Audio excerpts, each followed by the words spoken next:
Hi everyone. हाँ जी भैया, आप सभी का एक बार फिर से स्वागत है अपने इस प्लेटफॉर्म पर जिसका नाम है ramie Dhull education.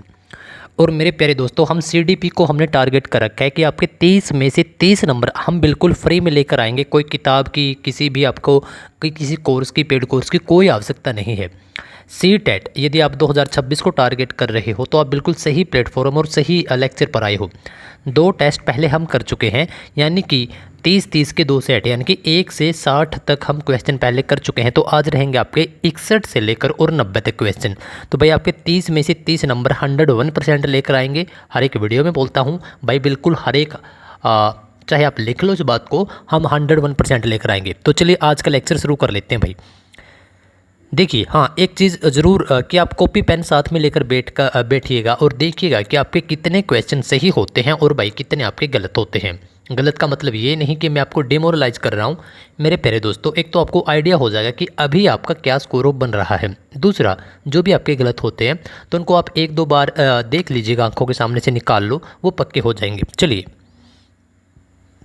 I hope कि आप तैयार हो गए होंगे। देखो अच्छा, एक बात और ध्यान दीजिएगा। जिस भी कैंडिडेट को कुछ भी नहीं पता कि कोहलबर्ग कौन है, वाइगोत्स्की कौन है, ठीक है, तो डोंट वरी, कोई चक्कर वाली का कोई इशू नहीं है। बस आप खाली इस लेक्चर को देखिए अच्छी तरीके से, क्योंकि आपके दिल दिमाग जहन के अंदर हर एक चीज़ चली जाएगी। कोहलबर्ग एक मनोवैज्ञानिक थे जिसने जो बच्चे होते हैं, जो बच्चों की एजुकेशन रहेगी उसके ऊपर कुछ बोला है। बस आप फिलहाल ये बात सोच कर चलिए। तो कोहलबर्ग ने एक सिद्धांत दिया था, सिद्धांत जिसका नाम है नैतिक विकास सिद्धांत, इंग्लिश में बोलेंगे मोरल डेवलपमेंट।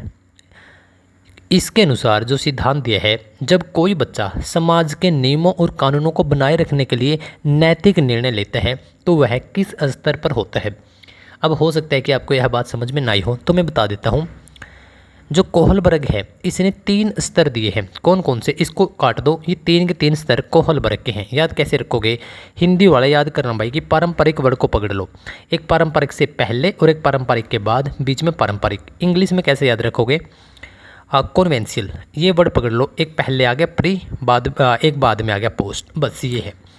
इसमें प्रत्येक में आगे 2-2 स्टेज बांट दी। ये 3 लेवल है, 2-2 स्टेज। यदि आपसे कभी भी भाई लेवल पूछ ले जाते हैं तो 3 लेवल रहेंगे। स्टेज प्रत्येक में 2 है तो मतलब 3 के अंदर 6 हो गया। बस ये बात है। अब प्रत्येक के अंदर बच्चों को लेकर कुछ ना कुछ बात बोली गई है। जैसे कि पहले में बोला गया है कि जो बच्चा है वो या तो दंड या फिर पुरस्कार के लिए ही काम करता है। अर्थात कि भाई जैसे छोटा बच्चा है वो या तो आपसे, स्कूल टीचर से, बड़े जो लोग हैं उनसे डर कर काम करेगा, कहीं उसको कोई डांट ना लगा दे, पीट ना दे, या फिर इनाम पाने के लिए। तो ठीक यही बोला गया कि जब कोई बच्चा समाज के नियम मान के चले, कि समाज के जो भी नियम है वो मानता है, और कानून और जो समाज के नियम है, ये बात कहाँ पर होती है बताइए। एक बार अगर आपको नहीं पता तो एटलीस्ट आप तुक्का ही मार दीजिए, बताइए फटाफट से। तो चलिए मेरे प्यारे दोस्तों, ये आपका ऑप्शन बी के साथ आप चले जाओगे, पारंपरिक स्तर पर होता है।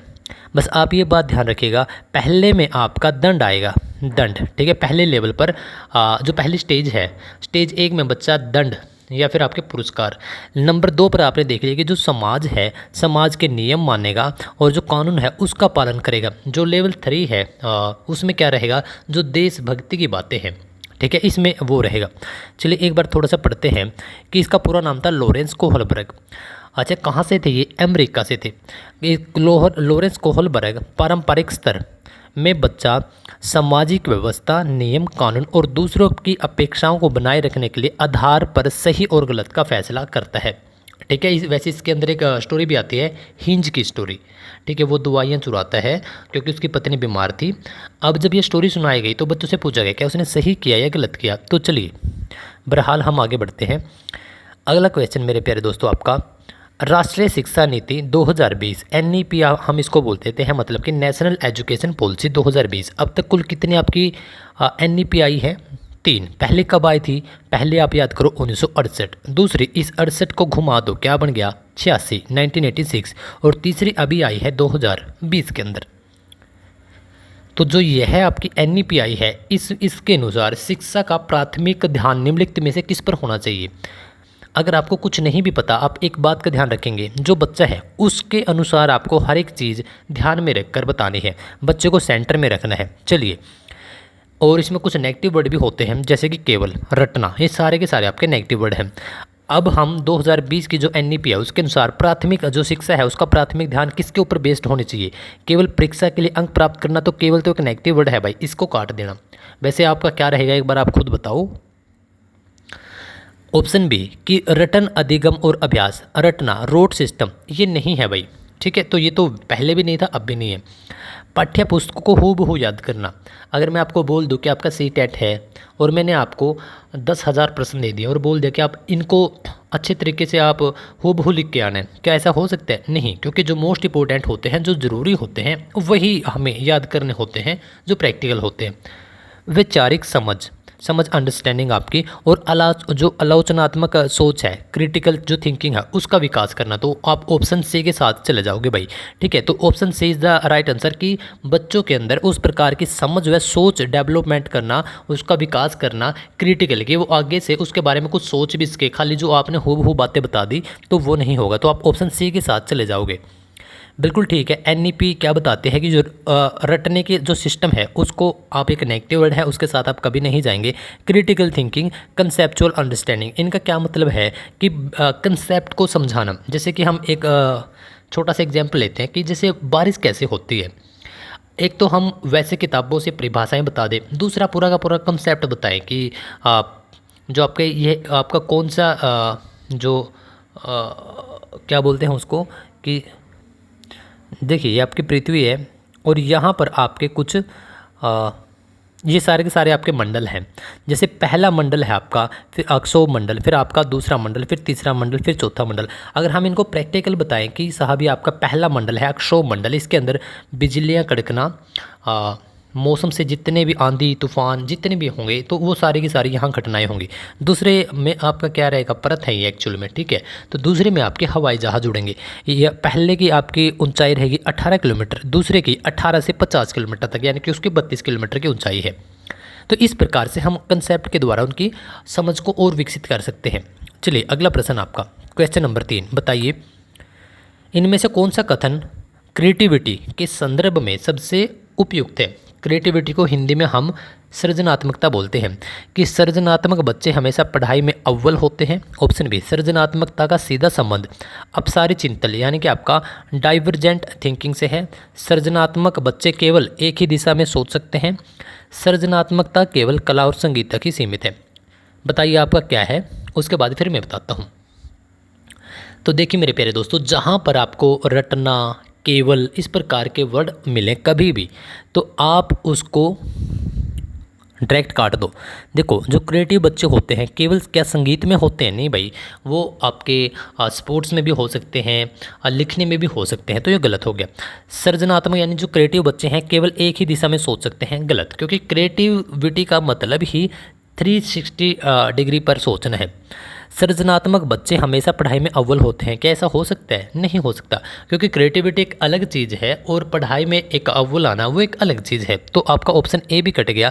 बच गया क्या कि बस सृजनात्मकता का सीधा संबंध अपसारी चिंतन या डाइवर्जेंट थिंकिंग से है। तो आप ऑप्शन बी के साथ चले जाओगे। अब देखते हैं कि जो आपकी क्रिएटिविटी है, इसका मतलब हमने देख लिया, और जो आपकी डाइवर्जेंट थिंकिंग आएगी इसमें क्या होगा कि एक जो क्रिएटिविटी है तो मतलब कि बच्चा खोज कर या फिर खुद से चीज़ों को सीखता है, खोजता है, उसकी रुचि होती है, उसका इंटरेस्ट होता है। ऐसा नहीं कि जस्ट किताबों से हूबहू वो पढ़ रहा है, ठीक है। अलग अलग देखो इसमें लिख रखा है कि अलग अलग समाधान खोजेगा, तो इसको हम क्या बोलते हैं? अपसारी चिंतन, डाइवर्जेंट थिंकिंग इसको बोलते हैं। इसमें बच्चा क्या करेगा? इंटरेस्ट लेकर बच्चा सीखेगा। आगे आ जाओ। चलिए अब आप शिक्षक बनने वाले हैं, आपके ऊपर एक प्रश्न आ गया कि जब कोई शिक्षिका अपनी कक्षा में जेंडर रूढ़िवादिता, जेंडर स्टेरियोटाइपिंग को कम करना चाहती है तो उसे क्या करना चाहिए? जेंडर स्टेरियोटाइपिंग क्या हो गया कि जैसे कि महिलाएं घर का ही काम कर सकती हैं, लड़के नौकरी ही कर सकते हैं, तो मतलब कि वो सोच जो हमारी समाज या समाज के द्वारा, दुनिया के द्वारा बनाई गई है, जो रूढ़िबद्ध लगातार जो चीज़ें चलती आ रही हैं, यदि हमें उसे कम करना है, आप एक अध्यापक हो तो आपको क्या करना होगा? तो आपको क्या करना होगा ये पूछा है। तो लड़कों को भारी काम और लड़कियों को हल्के काम देना, वैसे आप क्या किस आंसर के साथ जाओगे एक बार बताओ। ऑप्शन डी कहाँ है भाई? आ जाओ, ऑप्शन डी भी आ जा। ठीक है, तो बताओ, तो आप किस ऑप्शन के साथ जाओगे कि लड़कों को भारी काम और लड़कियों को हल्का काम देना? ऑप्शन बी, कक्षा की गतिविधियों में लड़के और लड़कियों को गैर पारंपरिक भूमिकाएं देना। ऑप्शन सी, लड़के और लड़कियों के लिए अलग अलग बैठने की व्यवस्था। ऑप्शन डी, चर्चाओं में केवल लड़कों के लिए विचारों को महत्व देना। तो बताओ आपका क्या है? देखो, जो ऑप्शन डी है केवल वर्ड आ गया तो इसको तो आप वैसे ही उड़ा दो, ठीक है, क्योंकि केवल, अच्छा इसमें देखो कि अलग अलग, अलग अलग नहीं भाई, इकट्ठे एक साथ बैठेंगे लड़के और लड़कियां, ये भी कट गया। लड़कों को यदि भारी काम दे दिया और लड़कियों को हल्का काम दे दिया फिर तो रूढ़िवाद ही चीज़ें चल पड़ी, क्योंकि हमें तो आज तक यही बताया गया, यही सिखाया गया है कि लड़कियां फिजिकली इतनी स्ट्रांग नहीं होती, तो आप भी तो यही कर रहे हो फिर। तो इसका मतलब है कि आप ऑप्शन बी के साथ चले जाओगे। इसमें क्या है कि कक्षा की गतिविधियों में लड़के लड़कियों को गैर पारंपरिक भूमिकाएं देना। मतलब गैर पारंपरिक का क्या मतलब हो गया? एक है पारंपरिक, जिस प्रकार से चलती आ रही हैं, ठीक है, तो इसका मतलब आप ऑप्शन बी के साथ चले जाओगे। इसमें क्या है कि जैसे कि लड़कों को खाना पकाना या लड़कियों को फुटबॉल खेलने के लिए प्रेरित करना। मतलब कि पारंपरिक भूमिकाएं क्या है जो आज तक हमें सिखाई गई हैं कि खाना लड़कियां ही बनाती हैं, लेकिन यहाँ पर क्या बोल दिया कि गैर पारंपरिक, मतलब कि अब लड़के भी खाना बना सकते हैं। तो क्लास में आपने ये काम किया कि लड़कों को खाना बनाने दिया, इसमें इक्वलिटी हो गई, इसमें रूढ़िबद्ध चीज़ें नहीं रही। क्या सिर्फ लड़कियां ही खाने बना सकती हैं? नहीं, लड़के भी बना सकते हैं।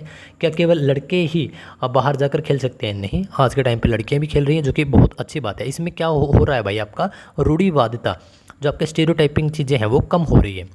चलिए नेक्स्ट क्वेश्चन आइए, बताइए कि प्रगतिशील शिक्षा, इसको हम क्या बोलते हैं? प्रोग्रेसिव एजुकेशन, ये कंसेप्ट है ये। इसके संदर्भ में बाल केंद्रित पाठ्यक्रम का क्या अर्थ है? मतलब कि एक क्लास है आपकी प्रगतिशील शिक्षा, ठीक है, और इसमें जो आपका बाल केंद्रित, चाइल्ड सेंटर्ड आपका जो सिलेबस है उसका क्या अर्थ होता है? मैं ऑप्शन पढ़ देता हूँ। पाठ्यक्रम बच्चों के अनुभवों, प्राथमिकताओं और सक्रिय भागीदारी पर आधारित होना चाहिए। ऑप्शन बी, पाठ्यक्रम पूरी तरह से पाठ्य पुस्तक और शिक्षक के द्वारा निर्धारित होना चाहिए। ऑप्शन सी, बच्चों को केवल वही सिखाया जाए जो परीक्षा में आने वाला हो। ऑप्शन डी, सभी बच्चों के लिए एक समान और कठोर पाठ्यक्रम हो। बताओ एक बार आपके ख्याल से क्या आएगा?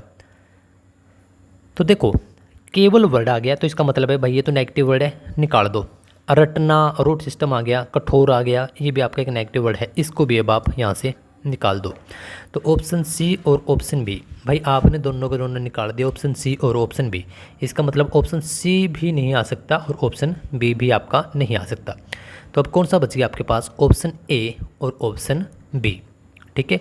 एक बार अब दोबारा से इन दोनों ऑप्शनों को आप पढ़ो और फिर एक बार जवाब दो, क्योंकि आपके कुछ जो बताया मैंने कि कुछ नेगेटिव वर्ड हैं, केवल और कठोर, ये तो हमने निकाल दिए। अब बच गया कौन से? कि पाठ्यक्रम बच्चों के अनुभवों, जो उनके एक्सपीरियंस है उसके ऊपर होना चाहिए, प्राथमिकता होनी चाहिए, सक्रिय एक्टिव भागीदारी होनी चाहिए। पाठ्यक्रम पूरी तरह से पुस्तक, पाठ्य पुस्तक और शिक्षक के द्वारा निर्धारित हो। भाई शिक्षक थोड़ी निर्धारित करेगा, तो ये तो कट गया। मतलब कि आपने क्या बोल दिया कि बाल केंद्रित, चाइल्ड सेंटर्ड होना चाहिए। तो उसके अंदर क्या क्या होगा? जो बच्चे के एक्सपीरियंस हैं, जो बच्चे की प्राथमिकताएं हैं और एक्टिविटी, जो एक्टिव, जो उसकी पार्टिसिपेशन है, उसकी भागीदारी है, तो वो होगी इसमें। तो इसका मतलब है कि आप ऑप्शन ए के साथ चले जाओगे। चलिए आगे आओ। हाँ, एक बात और पूछ लेगा, देखो आपका प्रोग्रेसिव एजुकेशन, ठीक है, कहाँ गया भाई ये आपका प्रोग्रेसिव एजुकेशन, ठीक है, तो वो चीज़ है। दूसरा है कि आपका जॉन डीवी ने बताया था ये, ठीक है, जॉन डीवी ने। अब याद कैसे रखोगे? देखो प्रोग्रेसिव एजुकेशन, प्रोग्रेसिव का क्या मतलब है कि जो लगातार प्रोग्रेस कर रहा है, और प्रोग्रेस कौन कर सकता है भाई? जिसके अंदर जान है, जॉन डीवी, ठीक है, जॉन डीवी। तो इसने ये बताया था। आगे आ जाओ, अगला प्रश्न आपका कि भाषा विकास के संदर्भ में लेव वाइगोत्स्की के अनुसार निजी वोक या आंतरिक भाषण, प्राइवेट स्पीच क्या है? मतलब कि लेव वाइगोत्स्की के अनुसार हमें बताना है कि जो प्राइवेट स्पीच होती है, जब बच्चा प्राइवेट स्पीच करता है तो वो क्या होती है, वो क्या दर्शाता है? एक बार ऑप्शन पढ़ देता हूँ। बच्चों का आत्म केंद्रिक, ईगोसेंट्रिक स्वभाव दिखाता है। बच्चों द्वारा अपने ही सोच और व्यवहार को दिशा देने की एक प्रणाली है। बच्चों में भाषा दोष या हकलाने की समस्या है। वयस्कों का ध्यान आकर्षित करने का एक तरीका है। बताओ एक बार, बताओ आप लिख लो कि क्या आएगा। अगर आपको कुछ ना भी पता चले इस प्रकार के प्रश्न में, आपको सिर्फ एक ही बात ध्यान में रखनी है कि बच्चे के हिसाब से आपको ऑप्शन बताना है। अब बच्चे क्या करते हैं? देखो बच्चों में दोष या हकलाने की समस्या, तो ये तो नहीं है भाई। क्या आपने कभी सुना है कि प्राइवेट स्पीच भी है और हकला भी रहे? नहीं। क्या बड़ों को ध्यान में रखकर कोई आकर्षण करने का कुछ प्राइवेट ऐसा नहीं। बच्चों का आत्म केंद्रित ईगो सेंट्रिक का स्वभाव ये भी नहीं है। अच्छा, इसमें मोस्टली लगभग 90% वही आंसर होता है जो सब में बड़ा होता है। जैसे कि यहाँ पर बी था, इसका मतलब है कि आपका बी आ गया। बी में क्या था कि बच्चों के द्वारा अपने ही मन में वो अपनी सोच और व्यवहार को आगे वो मतलब जब बच्चे, आपने देखा होगा बहुत बार कि भाई वो आपके साथ कुछ शेयर नहीं कर रहे हैं, लेकिन वो खुद से कुछ डिसीजन ले रहे हैं और उसके लिए वो कुछ सोच भी रहे हैं, तो वो है उनकी प्राइवेट स्पीच। ठीक है, और किसने बताया, ये आपका वाइगोत्स्की के अनुसार है। ठीक है भाई, आगे आ जाओ एक बार। देखो, दिव्यांग जन अधिकार, ठीक है, इसको हम क्या बोलते हैं, RPWD एक्ट बोल देते हैं। ठीक है, rights of people with disability act 2016, पहले 1995 है, अब ये 2016 का है। तो दे दिया साथ में कि किसके अनुसार पूछेगा, 2016 के अनुसार, कि स्कूलों में बुनियादी ढांचा को कैसा किया जाना चाहिए। ठीक है, तो 4 ऑप्शन हैं अभी भी आपके सामने, और एक बार आप बताओ कि आपके हिसाब से इन चारों में से राइट आंसर क्या आएगा भाई। आप खुद से भी लगाओ, क्योंकि अभी जो 4 के 4 आंसर हैं आपकी आंखों के सामने हैं। आपने बताना है कि भाई इसमें से क्या आएगा। बस ये बात ध्यान रख लेना कि पूछा किसका है 2016 का, कि भाई पूरा जो स्कूल है स्ट्रक्चर कैसा होना चाहिए, कि दिव्यांग बच्चों के लिए अलग इमारतें होनी चाहिए, दिव्यांग बच्चों को केवल ग्राउंड फ्लोर पर ही बिठाया जाना चाहिए, स्कूल में किसी भी बदलाव की आवश्यकता नहीं है, स्कूल पूरी तरह से बाधा मुक्त बैरियर फ्री होना चाहिए। बताओ, देखो केवल वर्ड पहले जहाँ पर आ गया उड़ा दो भाई, केवल आ गया। ठीक है, दिव्यांग बच्चों के लिए अलग बात कर रहे हैं, तो अलग सेपरेशन की बात हमने नहीं करनी है। हमने क्या करना है, सभी बच्चों को एक साथ पढ़ाना है, तो ये भी कट गया। स्कूलों में बदलाव की आवश्यकता नहीं है, ऐसा तो हो ही नहीं सकता। तो option B is the right answer for this question, कि स्कूल पूरी तरह से बैरियर फ्री होने चाहिए। ठीक है, जैसे कि आपकी जो दिव्यांग जन अधिकार है, उस अधिकार अधिनियम है 2016, उसमें बोला भी गया कि सभी बच्चे एक साथ पढ़ेंगे, और जो डिसेबल्ड कैंडिडेट हैं, बच्चे हैं, उनके लिए आप लिफ्ट लगवा सकते हैं। ठीक है, या फिर रैंप बनवा सकते हैं, जिससे उनकी व्हील चेयर आसानी से ऊपर से नीचे आ सके, नीचे से ऊपर जा सके। मतलब कि यहाँ पर आपको क्या करना है कि जो बच्चे हैं सभी को एक साथ शिक्षा देनी है। यह नहीं कि जो डिसेबल्ड बालक हैं या बच्चे हैं, जो दिव्यांग जन अधिकार अधिनियम यही बोलते हैं आपका 2016, कि भाई इनके लिए ये नहीं है कि आप उनको एक अलग से सेपरेट कर दोगे, फिर तो आप गलत कर रहे हो भाई। ठीक है, आगे आ जाओ। ये बताओ कि जो शिक्षा का अधिकार है, जो शिक्षा का अधिकार अधिनियम 2009, ठीक है, 1995, 2009, 2016, इस प्रकार 2005, 6, ये सारी चीज़ें आपने याद रखनी है। राइट टू एजुकेशन एक्ट 2009, इसके तहत प्राथमिक स्तर पर, मतलब जब शुरुआती दौर है, तो उस पर छात्र और शिक्षक अनुपात, ठीक है, कितना होना चाहिए, कि मतलब एक शिक्षक यदि पढ़ाए तो ज़्यादा पॉपुलेशन नहीं चाहिए, कितने बच्चे होने चाहिए, 30 एक भाई। ठीक है, बच्चे 30 होंगे और शिक्षक आपका एक होगा। प्राथमिक स्तर की बात हम कर रहे हैं। देखो, ठीक है, ये आपका बिल्कुल, ये बहुत बार प्रश्न पूछा गया है मेरे प्यारे दोस्त, कि 30 ही विद्यार्थी हो सकते हैं, 30 विद्यार्थियों पर आपका एक शिक्षक अलॉट किया जाना चाहिए।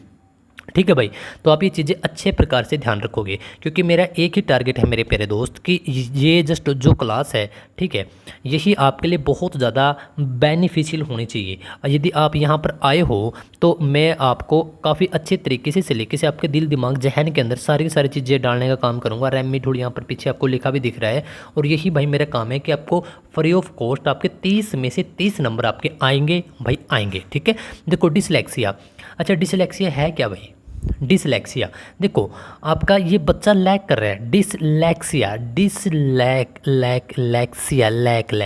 कर रहा है। ठीक है, अब लैक बच्चा किस में कर रहा है, बस इसके ऊपर आपने फोकस करना है। ठीक है, लैक किस में कर रहा है बच्चा, लैक मेरे प्यारे दोस्तों बच्चा पढ़ने में कर रहा है भाई। ठीक है, पढ़ने में जब बच्चा, हमने बहुत बार आपके भी साथ स्टूडेंट रहे होंगे ऐसे, कि जो अगर लाइनें दे दी कि जब टीचर बोलता है कि चलो इसको रोल नंबर 69 अब इसको पढ़कर सुनाओ, वो क्या करेगा कि डिसलेक्सिया मुख्य रूप से लिखित, वो मतलब वहाँ पर बच्चा अटकेगा, तो बच्चा प्रॉपर तरीके से नहीं पढ़ पा रहा है भाई। ठीक है, तो इन 4 ऑप्शन है, एक बार बताओ। तो देखो, वैसे अगर हम तुक्का भी मारें कि ये वाला ऑप्शन बड़ा है, तो आप इसके साथ चले जाओगे अगर आपको कभी नहीं पता है तो। दूसरा, आपको 3 क्वेश्चन क्योंकि तो आपका भाई वो आ गया इसमें देखो लैक वर्ड के ऊपर ध्यान देना है बस आपने, डिसलेक्सिया, ठीक है। और लैक क्या कर रहा है, पढ़ नहीं पा रहा है, तो पढ़ने से रिलेटेड आपका ये है, देखो गणितीय है, ये तो जोड़ने से हो गया। शारीरिक संतुलन, ये तो अलग ही चीज़ हो गई, ध्यान केंद्रित करना। तो आप ऑप्शन बी के साथ चले जाओगे, बी है सी, हाँ बी, ठीक है। यहाँ ये विकार है, ये ठीक है, विकार है, ये एक विकार है, ठीक है, क्योंकि इसमें कई प्रकार के विकार है। डिस्प्रैक्सिया भी आगे देखने को मिलेगा। देखो डिसलैक्सिया, लैक लैक लैक किस में कर रहा है, बच्चा पढ़ नहीं पा रहा है। और डिस्प्रैक्सिया, प्रैक्स प्रेस, प्रैक्सिया, प्रेस आ गया। और प्रेस हम किससे पकड़ते हैं भाई, हाथ से। जब बच्चा प्रॉपर तरीके से अपने हाथ का मूवमेंट, पाँव का मूवमेंट ना कर पाए तो उसे हम बोलेंगे डिस्प्रैक्सिया। और देखो डिसकैलकुलिया, कैलकुलिया, कैलकुलिया मतलब कैलकुलेटर आ गया। कैलकुलेटर में हम क्या करते हैं, जोड़ते हैं, घटाते हैं। तो आपके गणितीय जो भी आपकी गणना रहेगी वो यहाँ पर आएगा, ठीक है। आगे आ जाओ। अब आ गया, देखो मैंने आपको डेट बताई हैं। हमने 2009 का भी देखा, 16 का भी देखा, लेकिन वो अलग अलग चीज़ें हैं। अब एक अलग चीज़ है, अब आपकी एनसीएफ, इसको हम बोलते हैं नेशनल कैरिकुलम फ्रेमवर्क, हिंदी में बोलेंगे राष्ट्रीय पाठ्यचर्या रूपरेखा। कब की बात है, 2005 की। इसके अनुसार ज्ञान को स्कूल के बाहर के जीवन से जोड़ना किस सिद्धांत के अंतर्गत आता है कि भाई जस्ट आपका किताबी ज्ञान या स्कूली ज्ञान काफ़ी नहीं है। आपका जो ज्ञान है स्कूल के अंदर, अगर हम उसको बाहर के ज्ञान से, आपके आसपास का इन्वायरमेंट, परिवार से, समाज से जोड़कर पढ़ाएंगे, बताएंगे, तो आप काफ़ी ईजिली सीख पाओगे। तो अगेन भाई आपके सामने 4 ऑप्शन फिर हैं, और इन 4 ऑप्शन में से आप बताओ कि भाई आपका जो राइट आंसर होगा वो क्या हो सकता है, ठीक है। एक बार आप खुद से लिखो। तो पहली बात, वैसे तो देखो यहाँ पर लंबा ऑप्शन तो ये है, देखते हैं ये आएगा या नहीं आएगा। पहले हम काटेंगे नेगेटिव वर्ड को, क्यों भाई, केवल पाठ्य पुस्तकों पर निर्भर रहना, तो केवल वर्ड आ गया, इसको उड़ा दो। शिक्षा का मुख्य, ऑप्शन बी पढ़ता हूँ कि शिक्षा का मुख्य मार्गदर्शक सिद्धांत, मतलब सिद्धांत पूछ रखा है। ऑप्शन डी है बच्चों पर गृह कार्य का बोझ बढ़ाना। तो क्या अगर हम बच्चों के ऊपर गृह कार्य का बोझ बढ़ा देंगे, क्या बच्चे भाई अच्छे तरीके से सीख पाएंगे, नहीं, तो ये भी काट दो। अब इन दोनों में से देखो कि शिक्षा प्रणाली को और अधिक कठिन बनाना, तो क्या हम कठिन बनाकर बच्चों के साथ उनको और अच्छे तरीके से उनकी नॉलेज को डेवलप कर सकते हैं, नहीं। तो अब की बार हमारा ये फॉर्मूला गलत हो गया, कभी कभार हो जाता है, जो लंबा ऑप्शन था। तो बच गया आपका ऑप्शन बी कि शिक्षा का मुख्य मार्गदर्शक सिद्धांत। और इसमें क्या बताया कि भाई जो बच्चे हैं वो, अगर आप स्कूल में कुछ पढ़ा रहे हो तो उसको रिलेट करो बाहर के ज्ञान से, समाज से, परिवार से, भाई बहन का एग्जाम्पल देकर, कुछ भी। तो आपका option B is the right answer. चलिए, बिल्कुल ठीक है कि एनसीएफ 2005 का पहला मार्गदर्शक सिद्धांत यही है कि बच्चों को मिलने वाले किताबी ज्ञान को उनके वास्तविक और बाहरी जीवन के अनुभव से जोड़ना। आपके सामने ये था बाहरी, अब आ सकता है आपके सामने कि उनका जो वास्तविक दुनिया है उससे जोड़ना। तो आपका तब भी आप इसी के साथ जाओगे कि शिक्षा का मुख्य मार्गदर्शक सिद्धांत था किसमें, एनसीएफ 2005 में। भैया आप चिंता मत करो, आप डरिए मत, क्योंकि जो मैं चीज़ें बता रहा हूँ आपके अंदर हूबहू आपके सबकॉन्शियस माइंड में जा रही है। बस आप एक चीज़ पर विशेष ध्यान दीजिएगा, जब भी इस लेक्चर को, वीडियो को देखें, बीच में ना छोड़े। अगर अब टाइम नहीं है तो बाद में देख लीजिएगा, कोशिश करें कि एक साथ देखें। चलिए कोई बात नहीं, आगे आ जाओ। देखो जो जीन पियाजे, पूरा नाम है जीन पियाजे के अनुसार उसका जो सिद्धांत था कोग्निटिव डेवलपमेंट, हिंदी में बोल लेंगे संज्ञानात्मक विकास। तो इसने इसका सिद्धांत दिया था कि इस संज्ञानात्मक विकास को, संज्ञानात्मक विकास की है भाई, ठीक है, कि किस अवस्था में, अच्छा मतलब इसमें कुछ न कुछ कई अवस्था मिलेंगी। तो किस अवस्था में बच्चा संरक्षण यानी कि कंजर्वेशन और क्रमबद्धता, जो सीरीसेशन है, मतलब जो सीरीज वगैरह, तो उसमें अक्षम हो जाता है। मतलब कि पहली बात तो जीन पियाजे ने एक सिद्धांत दिया है कोग्निटिव थ्योरी, संज्ञानात्मक विकास। अब इसमें इसने 4 लेवल बताए हैं, अवस्था हिंदी में बोल देते हैं। तो इसमें से किस अवस्था में ये बता दिया कि बच्चा कंजर्वेशन, नंबर दूसरा क्रमबद्धता, मतलब कि पहले छोटा आएगा, फिर उसके बाद थोड़ा बड़ा, उसके बाद थोड़ा बड़ा, उसके बाद थोड़ा बड़ा, उसके बाद थोड़ा बड़ा, ठीक है। पहले 2 आएगा, फिर 3 आएगा, फिर 5 आएगा। बच्चा कब सीख जाता है भैया, देखो ये रहेगी पहली संवेदीय पेशी है, सेंसरी मोटर, जन्म से 2 साल तक। इसमें तो जाहिर सी बात है कि बच्चा ये गंभीर चीज़ें हैं सीख नहीं सकता। इसके बाद जब आप इसकी 4 की 4 स्टेजों को याद रखेंगे, इसका पहला नाम आपको सेंसरी मोटर, ये याद रखना है। उसके बाद जो 3 आपकी अवस्थाएं हैं उसमें रहेगा संक्रियात्मक और संक्रियात्मक। ये रहेगा पहले का संक्रियात्मक, ये रहेगा मूर्त, और ये रहेगा आपका औपचारिक। ठीक है। आई होप कि आपने इसका जो सही आंसर है वो लगा लिया होगा। ठीक है, तो अब देखते हैं, ये रहेगा आपका जन्म से 2 साल तक का, ये रहेगा आपका 2 से 7 साल तक का, और ये रहेगा आपका 7 से 11 साल तक का, और ये रहेगा आपका 11 से 15 साल तक का, या 11 प्लस का। अब देखो आप कि भाई जो चीज़ें हमें पूर्व संक्रियात्मक में क्या चीज़ें हैं, बच्चा 2 से 7 साल में क्या है, जो चीज़ें वो देख सकते हैं।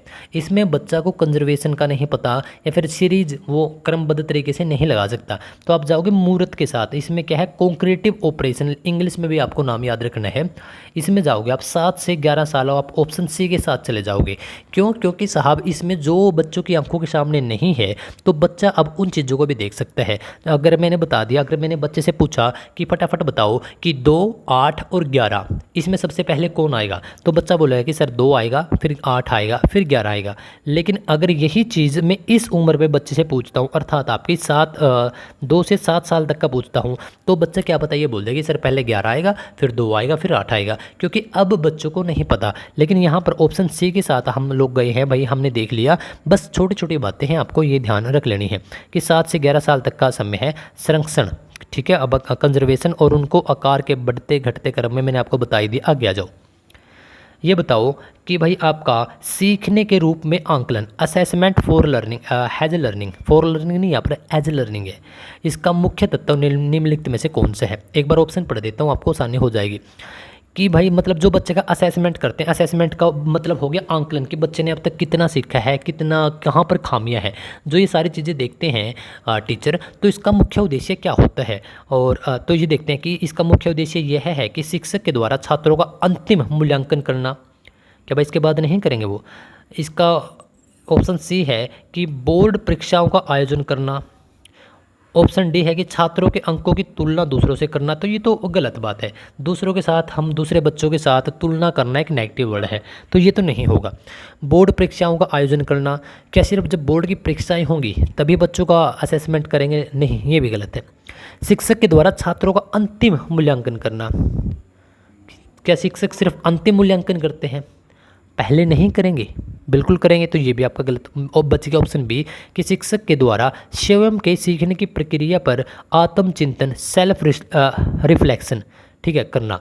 मेरे ख्याल से तो भाई यही आना चाहिए, ऑप्शन बी। हाँ ठीक है, इसको हम क्या बोलते हैं कि सीखने के रूप में आंकलन। ये आपका टीचर के लिए रहेगा कि मतलब आपका नहीं, टीचर के लिए नहीं रहेगा कि छात्रों के द्वारा स्वयं के सीखने की प्रक्रिया पर आत्मचिंतन, मतलब कि सेल्फ, मतलब कि आपका स्टूडेंट के लिए रहेगा। ठीक है, क्योंकि शिक्षक का तो आपका कट गया भाई यहाँ पे। ठीक है, ऑप्शन बी रहेगा इसमें। बस आपको इंग्लिश में देखना है यहाँ पर। असेसमेंट एक आता है फॉर लर्निंग, एक है असेसमेंट हैज लर्निंग। अगर हैज आए तो इसका मतलब है कि बच्चे खुद से सेल्फ रिफ्लेक्शन के लिए कर रहे हैं यहाँ पर। अगला प्रश्न आपका देखो, आगे आपका भाई इसके आंसर का है इसका, अच्छा नीचे है, ठीक है। आगे आपका कि हार्वर्ड गार्डनर के बहुबुद्धि सिद्धांत के अनुसार, देखो पहली बात है कि जो एक बंदा है हार्वर्ड गार्डनर, इसने एक सिद्धांत दिया है बहुबुद्धि का सिद्धांत, मल्टीपल इंटेलिजेंस, ये बड़ा नहीं, यहाँ पर मल्टीपल तो नहीं है। इसमें पूछा है कि इसमें 8 प्रकार की बुद्धि, 8 प्रकार की इंटेलिजेंस बताई है इसने। तो अब इसने पूछ लिया कि भाई एक शिकारी जो शिकार करेगा, और एक किसान, और एक जीव विज्ञानी, इसमें किस प्रकार की बुद्धि अधिक होगी? तो बताओ। तार्किक, ऑप्शन है कि तार्किक गणितीय बुद्धि, ऑप्शन बी प्रकृतिवादी, ऑप्शन सी अंतर व्यक्तिगत, या ऑप्शन डी शारीरिक गति संवेदी। देखो अगर आपको नहीं भी पता तो आप तुक्का मारोगे। देखो शिकारी जंगल में जाएगा भाई, किसान खेती करेगा, जीव विज्ञानी ये आपकी ये भी आपके जंगलों से, इन सारी चीज़ों से रिलेटेड है, क्योंकि जानवर तो आपके जंगलों में ही रहेंगे। तो जंगलों की बात हो रही है, खेती की हरियाली की बात हो रही है, वो कहाँ पर आपकी प्रकृति में। देखो गणित का कुछ लेना देना है, शिकारी क्या करेगा भाई आपका शारीरिक, इसका भी कुछ लेना देना है नहीं है। ठीक है, आई थिंक आपको ये ऑप्शन भी समझ में नहीं आया होगा। ठीक है, तो सी, तो आपका ऑप्शन भी आप प्रकृति, ये बताए कि जब आप एक तुक्का आपको लगाना हो। ठीक है, हाँ तो चलिए मेरे प्यारे दोस्तों, अभी तक हमने लगभग 14-15%, मतलब कि अभी तक आपकी आधी वीडियो हमने कवर कर ली है। और रेमी ढूढ़, ये भाई मेरा नाम है, ये प्यारी सी तस्वीर है, और डिस्क्रिप्शन में एक आपको टेलीग्राम का लिंक मिलेगा, उसके साथ आप ज़रूर जुड़ जाइए। हाँ देखो, वीडियो को लाइक ज़रूर कर देना यार, क्योंकि आपका एक लाइक भाई मुझे काफ़ी मोटिवेट कर देता है। और देखो मैं तभी तो आपके लिए इतने अच्छे अच्छे प्रश्न, आपके PYQ भी है, मोस्ट इंपॉर्टेंट भी है, और तभी तो मैं आपके साथ ये वायदा कर रहा हूँ कि भाई 30 में से 30 हम बिल्कुल फ्री में लेकर आएंगे। सब्सक्राइब जरूर कर लीजिएगा, क्योंकि हर एक दिन एक लेक्चर आ रहा है, और वो लेक्चर अगर आपका एक भी मिस हो गया तो भाई आपका बैकलॉग हो जाएगा, और आप क्या करोगे फिर, आपके पास एक वीडियो छूटी, 2 छूटी, ऐसे करके फिर आप पीछे रह जाओगे। मैं यह नहीं चाहता, क्योंकि अभी अपने पास टाइम है, तो आप क्या करो, अभी आप सब्सक्राइब करके वो घंटी ज़रूर दबा देना। एक ही लेक्चर आ रहा है लेकिन अच्छे तरीके से हम कर रहे हैं। लाइक कर लो, सब्सक्राइब कर लो, शेयर यदि आप कर दोगे तो बहुत अच्छा रहेगा। सिर्फ एक ही शेयर करना, लेकिन उस इंसान तक जिसको पढ़ाई की कुछ वैल्यू है। ये मेरा व्हाट्सएप नंबर है। टेलीग्राम का जो लिंक है आपको नीचे मिलेगा। अगर ना मिले तो आप क्या करोगे, रेमी RAMMYDHULL, इसके आगे आप एजुकेशन लिख दोगे, EDUCATION। ये टेलीग्राम का लिंक है, ठीक है। चलो आगे आ जाओ, ये हमने देख लिया था। अगला प्रश्न कि इनमें से कौन सा कारक आंतरिक अभिप्रेरणा का सबसे अच्छा उदाहरण है। मतलब कि जब आपको अंदर से, एक बच्चे को अंदर से मोटिवेशन मिलता है, तो इनमें से वो कौन सा, जो 4 कारक है इसमें से कौन सा है वो। क्या माता पिता के डर से पढ़ाई करना, क्या यह अंदर से आ सकता है? बताइएगा आप, आपके अनुसार। कि कक्षा में प्रथम आने पर फर्स्ट आने पर मिलने वाला नगद पुरस्कार। ऑप्शन सी है कि किसी विषय में गहरी रुचि और अपनी जिज्ञासा। ऑप्शन डी है कि शिक्षक की डांट से बचने के लिए। आप किसके साथ जाओगे, बताओ। देखो, माता पिता का जब हमें डर होता है तो डर एक नेगेटिव वर्ड है, ठीक है, तो डर तो वैसे ही कट गया। लेकिन अगर हम माता पिता के, शिक्षक के डर से पढ़ रहे हैं, इसका मतलब वो आंतरिक नहीं है, वो बाहरी है। कक्षा में प्रथम आना बहुत अच्छी बात है, लेकिन नगद पुरस्कार के लिए, मतलब यहाँ पर पुरस्कार उसको लालची कर रहा है, ठीक है। ये एक नेगेटिव वर्ड तो नहीं है प्रॉपर तरीके से, लेकिन मेरे प्यारे दोस्तों, आपका पुरस्कार के लिए, सिर्फ पुरस्कार के लिए आप पुरस्कार को टारगेट कर रहे हो। हालांकि कहीं ना कहीं ठीक भी है कि भाई बच्चा अब वो ला रहा है, लेकिन सिर्फ उसको आप टारगेट कर रहे हो। लेकिन इससे बेटर हमें ऑप्शन क्या मिल गया कि किसी भी विषय में, मान के चले आपकी हिस्ट्री में बहुत आपकी रुचि है, तो जो आप पढ़ोगे ना, आप किसी से बचने के लिए पढ़ोगे ना आप किसी पुरस्कार के लिए पढ़ोगे, आप पढ़ते चले जाओगे। शिक्षक की डांट से बचना, नहीं, ये तो वही बात होगी, गलत है ये। देखो, IQ मतलब कि बुद्धि लब्धि, ठीक है, इसकी अवधारणा और इसका जो सूत्र है, ठीक है, वो मुख्य रूप से किसने दिया था भाई, बताओ। ठीक है, 4 ऑप्शन है मेरे प्यारे दोस्तों आपके सामने। आपको आंसर तो नहीं दिख गया, चलो बताओ एक बार। तो 4 ऑप्शन है कि अल्फ्रेड बिने, विलियम स्टनर और Louis Terman, Howard Gardner, Jean पियाजे।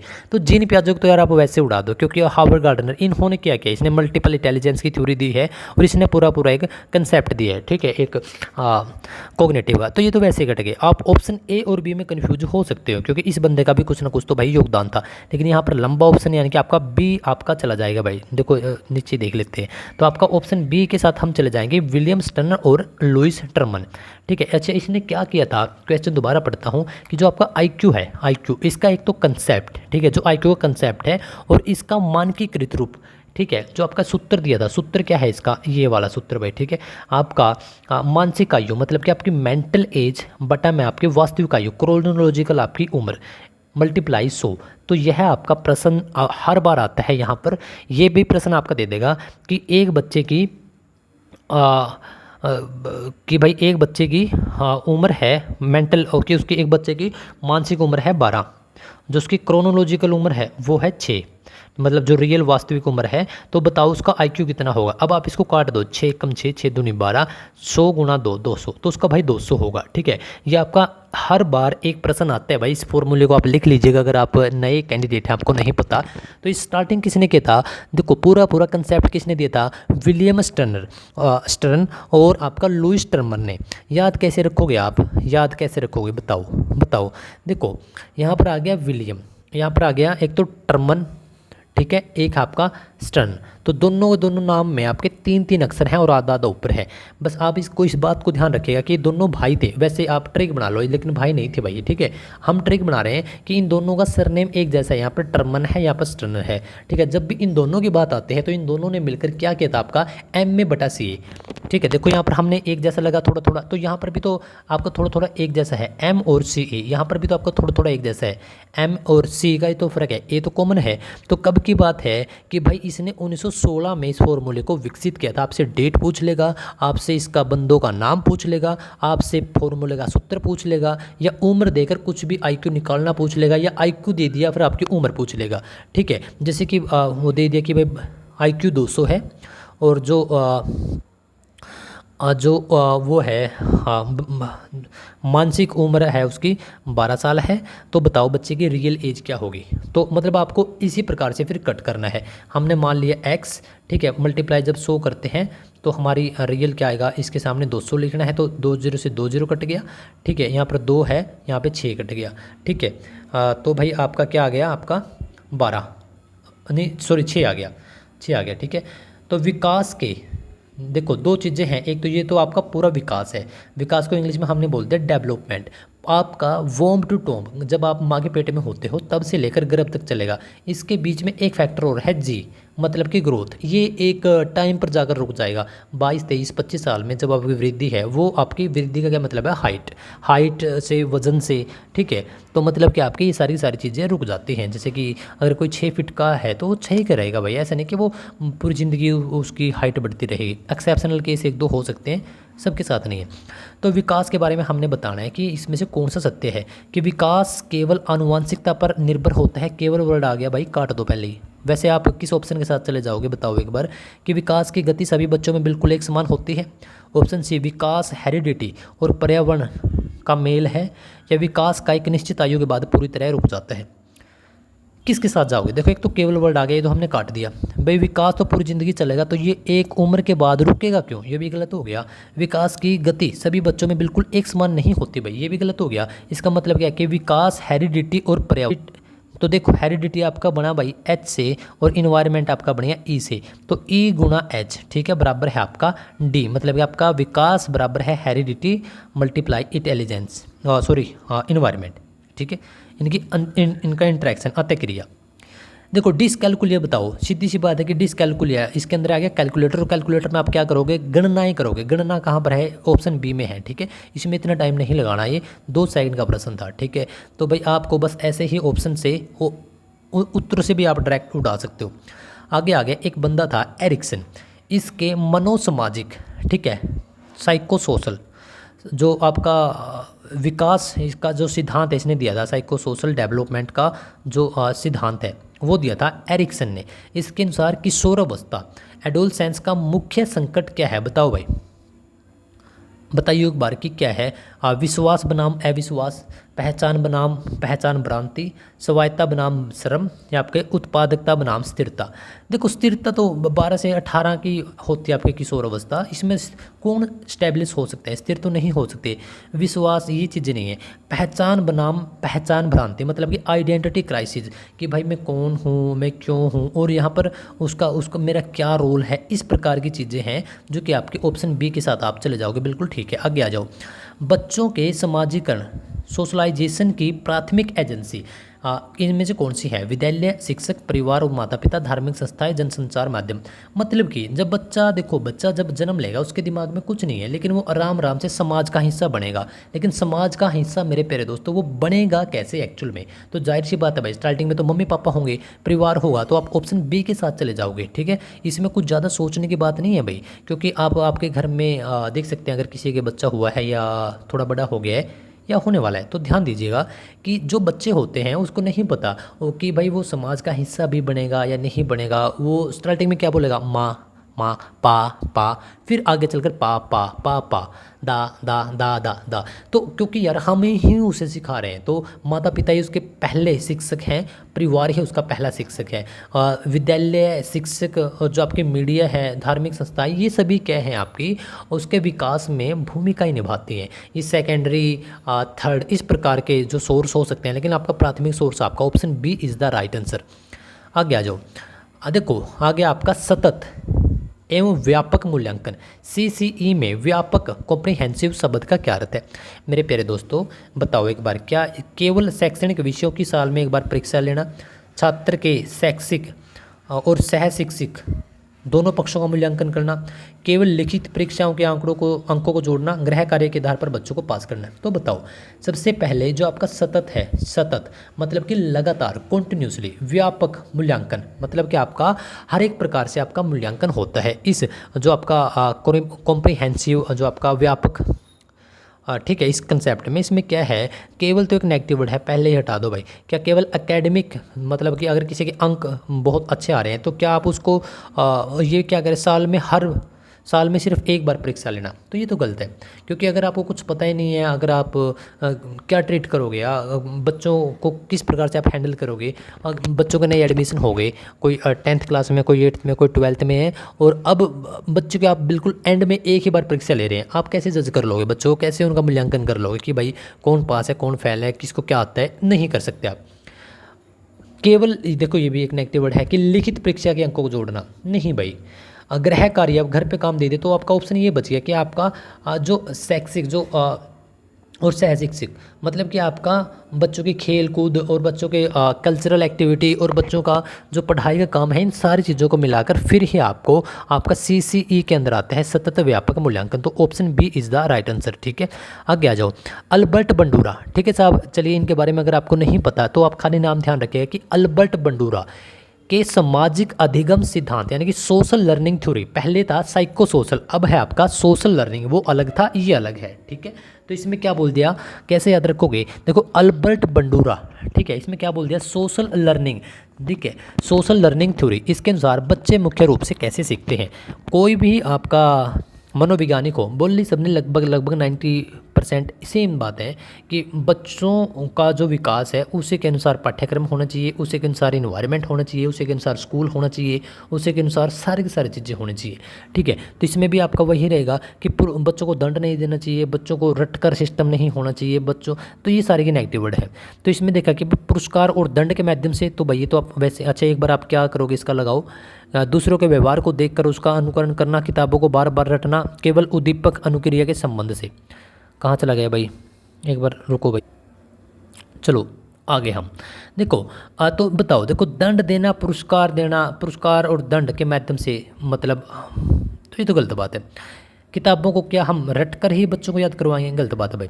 केवल नेगेटिव वर्ड आ गया, उद्दीपक अनुक्रिया, मतलब कोई लालच देकर, ठीक है, ये भी आपका गलत बात है।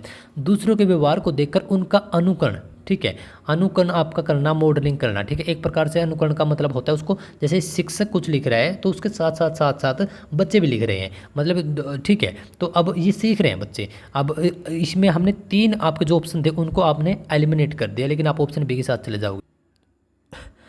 अल्बर्ट बंडूरा, अब आपको रिलेट करना है क्योंकि कई बार ऐसा भी आ जाता है, एक तरफ 4 मनोवैज्ञानिक दे देगा, दूसरी तरफ 4 कोई थ्योरी दे देगा, कंसेप्ट दे देगा, वो आपको बताने हैं कि कौन सा किसका है। तो अल्बर्ट बंडूरा को आप याद रखेंगे सामाजिक अधिगम, ठीक है, आप इंग्लिश में याद रखें सोशल लर्निंग, ठीक है, मतलब कि एक प्रकार से मान सकते हैं सोशल लर्निंग थ्योरी की, बस समाज से सीखना, सोशल लर्निंग याद कैसे रखोगे, देखो अल्बर्ट, यहाँ पे आ गया बंडूरा, बंडूरा मतलब आप हिंदी में लगाओ भूंडा, भूंडा, ठीक है, भूंडा।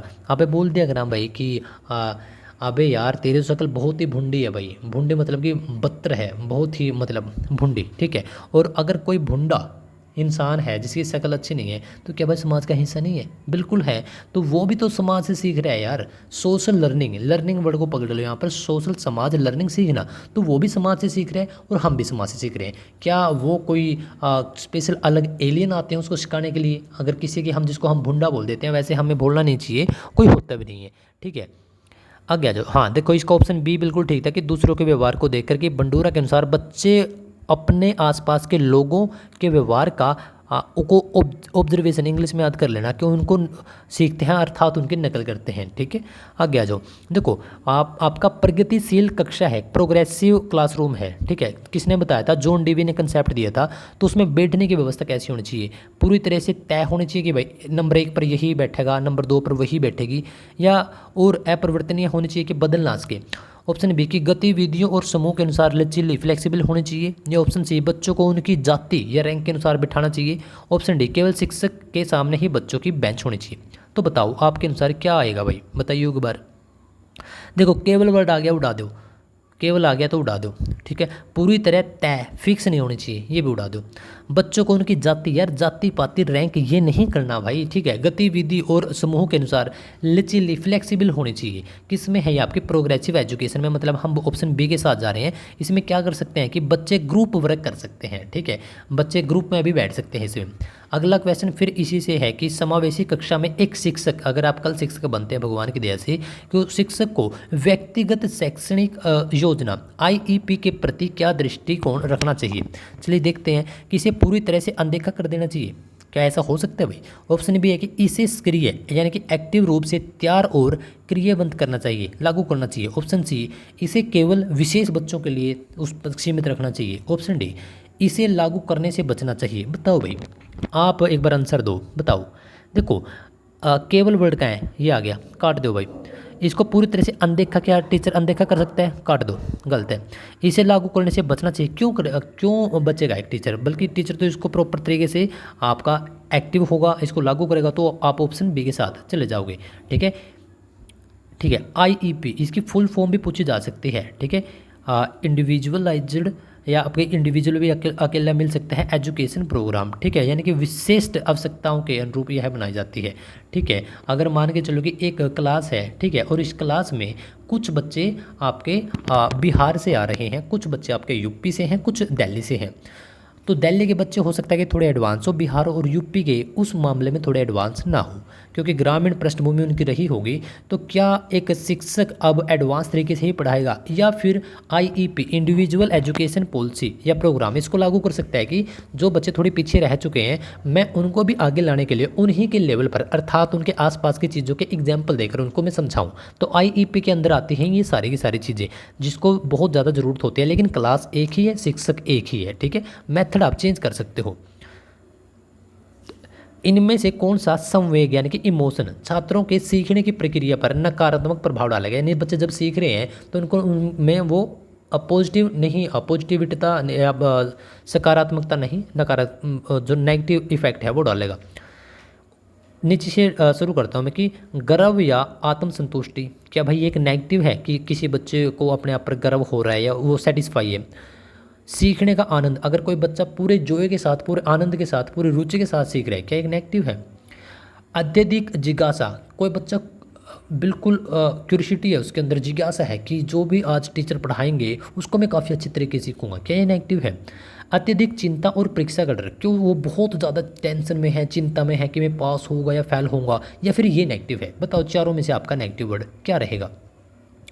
तो आप ऑप्शन बी के साथ चले जाओगे भाई। यहाँ पर जो चिंता है, डर है, रटना है, केवल है, ये सारे के सारे मेरे प्यारे दोस्तों आपके नेगेटिव वर्ड हैं। इस प्रकार के वर्ड को आप देखते ही उड़ा सकते हो। वैसे भी ये लंबा ऑप्शन है, इसको आप उड़ा देना।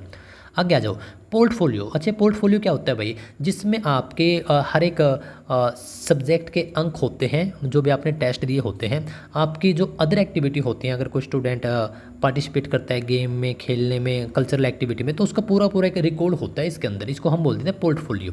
इसका उपयोग जो शुरुआती शिक्षा है प्राथमिक स्तर पर मूल्यांकन के लिए, मतलब आपका देख रहे हैं कि भाई वो किस प्रकार से आपने क्या किया है, तो जो मूल्यांकन कर रहे हैं इसके लिए सबसे बेहतर माना जाता है। क्यों? तो देखते हैं एक बार, चार ऑप्शन है कि इसमें केवल स्तर के अंत की लिखित परीक्षाएं के अंक होते हैं, या यह समय के साथ साथ बच्चों के काम और प्रगति का एक व्यवस्थित संग्रह, मतलब कि पूरा पूरा डाटा होता है, इसे तैयार करना बहुत सस्ता और आसान होता है, यह केवल बच्चों की गलतियों का रिकॉर्ड रखता है। तो केवल अच्छा पहले एक बार आप बताओ कि आप कौन से किस आंसर के साथ आप जाओगे। देखो केवल वर्ड आ गया मेरे प्यारे दोस्तों, एक तो आप इसको उड़ा दो भाई, केवल एक नेगेटिव वर्ड है। ठीक है, हम इसके साथ नहीं जाएंगे। इसके बाद इसमें केवल ये जो आपका पोर्टफोलियो है वो आपका मंथली हो सकता है, वीकली भी हो सकता है, ये नहीं कि साल में एक ही बार होगा बिल्कुल लास्ट में, तो आपने कट कर दिया। यह तैयार करना बहुत आसान है, हो सकता है कि आसान हो और सस्ता है, ये बात हो सकती है, लेकिन इससे बेटर अपने पास ऑप्शन है कि यह समय के साथ बच्चे के काम और प्रगति का एक व्यवस्थित संग्रह है। कि भाई आप अगली क्लास में, जैसे कि कोई 7th का विद्यार्थी है, तो उसका जो पोर्टफोलियो होगा वो जो 8वीं क्लास में जब जाएगा तो टीचर उसका पोर्टफोलियो देख लेगा कि अच्छा यार एकेडमिक में अच्छा है, ये थोड़ा सा स्पोर्ट्स में पीछे है, तो अब की बार मुझे स्पोर्ट्स में थोड़ा इसको पुल अप करना है, मतलब आगे भेजना है। तो इस प्रकार से आपका पोर्टफोलियो। ठीक है, आगे आ जाओ, ऑप्शन बी बिल्कुल ठीक था। आगे आ जाओ, देखो थोरनडाइक। अब हो सकता है कि आपको नहीं पता हो, कोई भी इशू, कोई भी चक्कर वाली बात है ही नहीं मेरे प्यारे दोस्त, बस आप ईयरफोन लगा के अच्छे तरीके से क्लास देखते रहो। मैंने क्या बोला है, जब आप ये पूरी सीरीज कर लोगे भाई, आपके 23 में से 23 101% लेकर आएंगे। तो देखो थोरनडाइक के प्रयास, तो थोरनडाइक का इसने क्या बताया था, प्रयास एवं त्रुटि, इसको आप इंग्लिश में याद रखिएगा, ट्रायल एंड एरर। ठीक है, किसने दिया, थोरनडाइक ने। इसके अनुसार सीखने के लिए सबसे आवश्यक तत्व क्या है? तो 4 हैं, लेकिन उससे पहले एक बार मैं समझा देता हूँ। ये एक थ्योरी दी थी इसने, देखो ट्रायल एंड एरर। देखो ट्रायल हम कहाँ पर देने गए, मान के चलो कि भाई कोई ट्रायल है, ठीक है, कोई क्रिकेट की ट्रायल देने गया, कोई रेस की ट्रायल देने गया, और उसने क्या किया, वो डाई लगा दी भाई, डाई लगा दी, ठीक है। क्रिकेट की वो देने गया था, उसमें डाई लगा दी। डाई तो आपने सुना होगा कि भाई इसने डाई लगाकर कैच पकड़ा, तो डाई लगाई थोरन डाई, ठीक है, तो डाई ये वाला, ठीक है। तो डाई लगा दी, डाई लगाकर क्या किया, थ्रो मारा, ठीक है। किसमें, क्रिकेट की बात है कि डाई लगाकर थ्रो मारा, तो थ्रोन डाइक, ठीक है। इसने क्या किया, इसमें ट्रायल देने गया है, एरर, ठीक है। ये आपको याद रखना है कि trial and error theory, trial देने गया था वो क्रिकेट की, और वो आपका काफ़ी फेमस हो गया। तो इसके अनुसार जो आपका पूरा एक सिद्धांत है, थ्योरी है, इसके अनुसार आपका सीखने के लिए सबसे आवश्यक तत्व क्या है कि बस सज़ा का डर होना। क्या ये आपका, अगर आपको डर है कि मुझे टीचर पीटेंगे, मारेंगे, तो क्या आप सीख पाओगे? बिना किसी लक्ष्य के अभ्यास करना। अगर आप ट्राई तो कर रहे हो, आपके पास अब जैसे आप CTET की तैयारी कर रहे हो, अब मेरे प्यारे दोस्तों आप तैयारी तो कर रहे हो, लेकिन अब आपका लक्ष्य नहीं है कि मैं 30 में से 30 लेके आऊँ या 30 में से 20 लेके आऊँ, बस आप पढ़ ही रहे हो। क्या आपको लगता है कि आप उस लक्ष्य तक पहुँच पाओगे? केवल शिक्षक का कड़ा निर्देश, अगर मैंने बोल दिया कि अबे बच्चों आज आप 200 में से 2000 प्रश्न करोगे, क्या कर पाओगे भाई? नहीं कर पाओगे। तो केवल वर्ड आ गया, ये उड़ा दो भाई, ये उड़ा दो, ये ठीक है। एक सक्रिय उद्दीपक, स्टिमुलस और अनुक्रिया रिस्पॉन्स का होना, ठीक है। चलिए इसके ऊपर भी थोड़ी सी आगे बात करेंगे, क्योंकि इसमें देखते हैं। हाँ देखो, ये देखो एक बार, ये आपका क्वेश्चन पूछा गया था कि थोर्नडाइक के अनुसार सीखने की प्रक्रिया मतलब कि उद्दीपक और अनुक्रिया, ठीक है, इसके बीच एक मजबूत बंधन S और R बॉन्ड बनाता है। पहले S, ठीक है, फिर R और S नहीं भाई, S और R, मतलब इसने उल्टा लिख दिया यार। कैसे रखोगे कि आपका जो ये व्यक्ति है, जो कैंडिडेट है, ट्रायल देने गया था, एरर आ गया, इस वजह से उसने भूल कर दी, उसने S पहले लिख दिया, R बाद में लिखा। आर पहले आना था, एस बाद में आना था, तो भाई उसका एरर हो गया, इस वजह से वो बाहर निकाल दिया कि उसने थ्रो मारा, डाई मारी, ठीक है। और वो ट्रायल देने गया था, एरर क्यों आया? क्योंकि उसने एस पहले लिख दिया, आर बाद में लिखा। अब इसको समझेंगे कि एक सक्रिय उद्दीपक स्टिमुलस और अनुक्रिया रिस्पॉन्स, ये दो वर्ड आपको देखो, सक्रिय उद्दीपक और आपका अनुक्रिया, ठीक है, ये दो वर्ड आपको अच्छे तरीके से आपके जहन के अंदर डाल लेने हैं। आगे चलकर इसकी थ्योरी के ऊपर भी मैं बात करूँगा। हाल फिलहाल आप इसको अगले क्वेश्चन पर आओ। एक रचनात्मक कंस्ट्रक्टिव क्लासरूम, एक कोई क्रिएटिव आप मान सकते हैं या रचनात्मक कक्षा है, इसमें ज्ञान का निर्माण किसके द्वारा किया जाता है? केवल शिक्षक के द्वारा भाई, पाठ्य पुस्तकों को वैसे का वैसे याद करके, केवल टेलीविजन या कंप्यूटर दिखाकर, छात्रों द्वारा अपने पहले के ज्ञान और सक्रिय खोजबीन के माध्यम से। बताओ चार में से किसके साथ चले जाओगे? अभी मेरे प्यारे दोस्तों ऑप्शन सी के साथ चले जाओगे। देखो केवल तो कनेक्टिव वर्ड है, केवल एक कनेक्टिव वर्ड है, बचा क्या? क्या पाठ्य पुस्तकों को हूबहू, मतलब रट्टा की बात हो रही है तो रट्टा भी कनेक्टिव वर्ड है। बस करना क्या था, आप इस प्रकार से भी ऑप्शन एलिमिनेट कर सकते हैं। देखो जेंडर के ऊपर प्रश्न आ गया कि जेंडर मुख्य रूप से किस प्रकार की अवधारणा है। देखो एक है आपके, दो प्रकार के आपके जेंडर बताए जाते हैं। एक को हिंदी में आप जेंडर लिखते हो और ठीक है, हिंदी में और इंग्लिश में भी। दूसरे को हम क्या लिखते हैं साहब, आपका जेंडर, लेकिन उसको इंग्लिश में हम SCX सेक्स लिखते हैं। तो आपका SCX है, ठीक है, वो क्या है, वो आपका बायोलॉजिकल है, मतलब कि आपका वो बाय बर्थ है। एक लड़का है तो एक लड़का है, एक लड़की है तो एक लड़की ही रहेगी वो, ठीक है, तो आपका बाय बर्थ है वो। लेकिन समाज के द्वारा जेंडर को अब परिभाषित किया कैसे किया जाता है कि भाई लड़की है तो घर पर बैठ जा, तेरे से इतने काम नहीं बनेंगे। लड़का है, अबे तू घर पर क्यों बैठा है भाई, चल तू तो जॉब कर। मतलब कि ये वाली चीज़ है जेंडर की, ठीक है। इसका एक कंसेप्ट दे दिया समाज के द्वारा। तो इसकी अवधारणा या संरचना क्या है, ठीक है, किसकी? जेंडर की। देखते हैं कि भाई जैविक बायोलॉजिकली, नहीं वो तो नहीं होता, ये हमें काट दिया। शारीरिक नहीं है भाई, क्या कोई शरीर से बता सकता है कि भाई जेंडर? नहीं। आपका एक अनुवांशिक विशेषता? नहीं। आपका सामाजिक? यस, समाज ने दिया है ये वाला जेंडर, ठीक है। तो आपका ऑप्शन बी बिल्कुल ठीक है। देखो ऑप्शन बी आ गया। दूसरी हम बात करते हैं SCX सेक्स का एक जैविक या प्राकृतिक संरचना है, जबकि जेंडर आपका समाज के द्वारा तय की गई है भाई, ठीक है। दोनों में थोड़ा सा डिफरेंस है मेरे प्यारे दोस्तों। सेकंड लास्ट प्रश्न आज का अपना कि कोहलबर्ग के अनुसार नैतिक विकास के किस स्तर पर सार्वभौमिक नैतिक सिद्धांत यूनिवर्सल, देखो यूनिवर्सल की बात हो रही है, वैसे आपको उत्तर दिख ही गया होगा भाई। यूनिवर्सल मतलब कि पूरे विश्व की एक प्रकार से ट्रिक बनाए, तो हम यूनिवर्सल की बात हो रही है और यूनिवर्सल में हम क्या करेंगे, हम ऑप्शन मतलब कि अगर पूरे की बात होगी तो हम पूरे के साथ चले जाएंगे, ठीक है, क्योंकि इसके 3 ही लेवल हैं, ये तो इसका लेवल है ही नहीं। पारंपरिक, पूर्व पारंपरिक, पारंपरिक और उत्तर पारंपरिक। इसमें बोलना क्या है कि आपका सार्वभौमिक यूनिवर्सल एथिकल प्रिंसिपल। ठीक है, आप ऑप्शन सी के साथ चले जाओगे। लास्ट प्रश्न मेरे प्यारे दोस्तों कि भाई राष्ट्रीय शिक्षा नीति एनईपी जो आपकी सबसे लेटेस्ट है 2020 की, इसके अनुसार जो वर्तमान में 10+2 जो आपके स्कूल की पढ़ाई है उसका स्कूली मॉडल को बदलकर कौन सा पैटर्न ला गया है। मैंने कई बार बताया आपको, लिखो 3+4। अब वापस चलो, अब यहाँ आ जाओ, 5 बीच में स्पेस बच गया, यहाँ पर लिखो 3। आपका कुल जोड़ 15 आना चाहिए। 3 और 3 6, 4 10 5 15। यहाँ पर 15 किसका है? एक तो भाई आपका ये 15 है, आ सकता है ये नीचे वाला।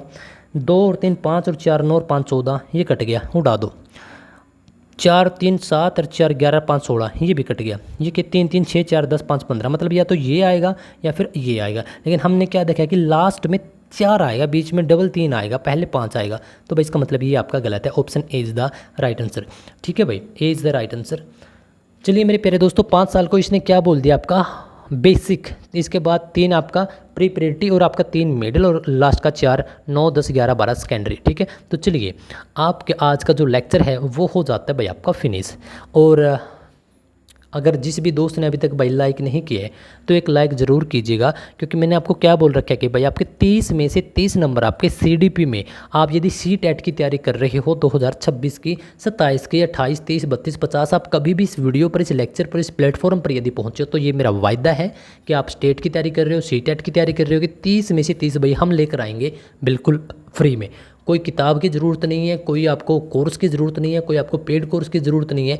30 में से 30 लेकर आएंगे। तो लाइक कर दो, सब्सक्राइब, देखो सब्सक्राइब तो आई थिंक आपने कर भी लिया होगा, लेकिन घंटी दबा देना, क्योंकि जब तक आप घंटी नहीं दबाओगे, घंटी दबाकर ऑल पर क्लिक नहीं करोगे कि ऑल नोटिफिकेशन, तब तक नोटिफिकेशन नहीं आएंगे भाई। यूट्यूब की पॉलिसी है, बीच बीच में बदलती रहती है। अगर नोटिफिकेशन नहीं आए मेरे प्यारे दोस्तों, फिर आपको पता ही नहीं चलेगा और आपके काफ़ी सारे लेक्चर मिस हो जाएंगे। भाई एक शेयर कर देना, सब्सक्राइब कर देना, लाइक कर देना, ठीक है। और आप, ये मेरा व्हाट्सएप नंबर है, टेलीग्राम रेमी ढूल एजुकेशन, एजुकेशन और लिख देना इसके आगे, ठीक है। रेमी ढूल एजुकेशन के नाम से है, ठीक है। तो उसको ज्वाइन कर सकते हैं, नीचे लिंक है, लिंक ना मिले तो रेमी ढूल एजुकेशन आप सर्च कर लीजिएगा।